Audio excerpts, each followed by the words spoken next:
জনকল্যাণে রাজ্য সরকারের উদ্যোগ। করণদিঘি ও ডালখোলায় শুরু জনকল্যাণ শিবির। সাধারণ মানুষের দোরগোড়ায় সরকারি পরিষেবা পৌঁছে দিতে পশ্চিমবঙ্গ সরকারের উদ্যোগে সোমবার শুরু হয়েছে জনকল্যাণ শিবির। রাজ্যের বিভিন্ন জেলার পাশাপাশি উত্তর দিনাজপুর জেলার করণদিঘি বিধানসভা এলাকাতেও এই শিবিরের আয়োজন করা হয়।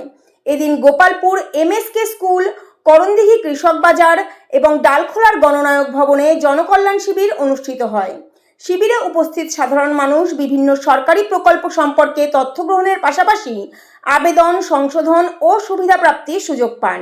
ডালখোলা পৌরসভার চেয়ারম্যান তনয় দে জানান, পশ্চিমবঙ্গ সরকারের বিভিন্ন জনমুখী প্রকল্পের সুবিধা সাধারণ মানুষের কাছে পৌঁছে দেওয়ার লক্ষ্যেই এই শিবিরের আয়োজন করা হয়েছে।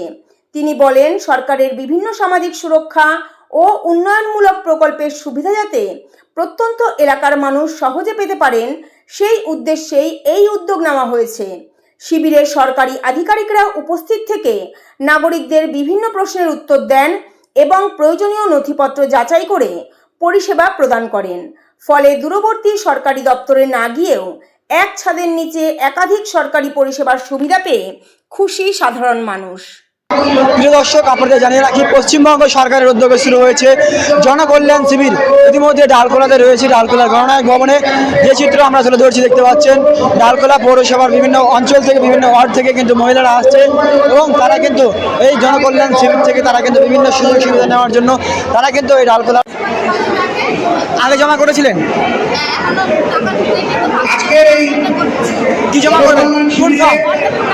অন্নপূর্ণা ভান্ডার। সন্ধ্যা দাস,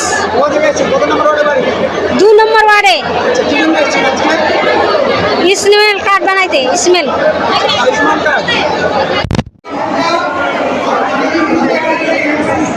কি নাম আপনার?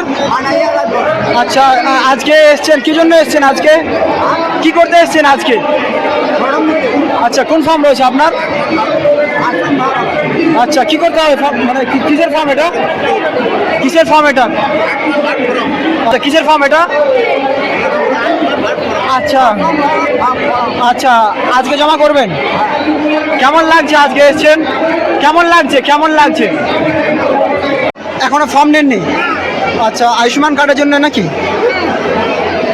কেমন লাগছে আজকে এসছেন? কেমন লাগছে আজকে এসছেন? তো হবে, কাজ হবে মনে হচ্ছে। এবং কারা আওতামুক্ত হবে? কেন্দ্রীয় সরকারের যত প্রকল্পগুলো আছে সেই প্রকল্পগুলো বাস্তবায়িত করার জন্য একটা 3 দিনের একটা শিবির এখানে হচ্ছে। মাননীয় মুখ্যমন্ত্রী শুভেন্দু অধিকারীর তত্ত্বাবধানে এবং ডালখোলা পৌরসভার ব্যবস্থাপনায় আজকে গণনায়ক ভবন এবং মধ্যভাগীতে দুটো ক্যাম্প হচ্ছে, যে মানুষ সরকারের প্রদত্ত যেসব প্রকল্পগুলো আছে সেই প্রকল্পগুলো যাতে মানুষ ঠিকঠাক মতো পায় তার জন্য একটা সচেতনতা শিবির এখানে আয়োজন করা হয়েছে। যেটা স্বাস্থ্যসাথী কার্ড ছিল সেটা আয়ুষ্মান ভারত, সারা ভারতবর্ষে যে কার্ডটা অ্যাপ্লিকেবল, মানুষ যে কোনো চিকিৎসায় যে কোনোখানে এই কার্ডটা দেখিয়ে তার হসপিটাল হোক, নার্সিং হোম, তারা সুবিধা পাবে। আয়ুষ্মান ভারত, যুবসাথী, অন্নপূর্ণা ভান্ডার, এমএসএমই দ্বারা 15,000 টাকা, 25,000 টাকা এবং 50,000 টাকা লোনের যে ফ্যাসিলিটি আছে, যেটা হকার লোন এবং ক্ষুদ্র ব্যবসায়ীদের সবগুলো সুবিধা এখান থেকে দেওয়া আছে। এবং পিএমজিএসওয়াইয়ের যে হাউজিং প্রকল্প আছে, 2,20,000 টাকার নিচে যারা আয় আছে তারা এই প্রাইম মিনিস্টার আবাস যোজনায় আয়তায় আসবে এবং তারা ফর্ম ফিল আপ করে তারা জমা দিতে, অনলাইন ফর্ম ফিল আপটা হচ্ছে। তারা এখান থেকে যোগাযোগ করে এখানে কী কী ডকুমেন্টস লাগবে, কীভাবে করতে হবে, সমস্ত রকমের সুযোগ সুবিধাগুলো এখান থেকে পেয়ে যাবে। আপনারা দেখছেন যেভাবে ভিড়টা বাড়ছে।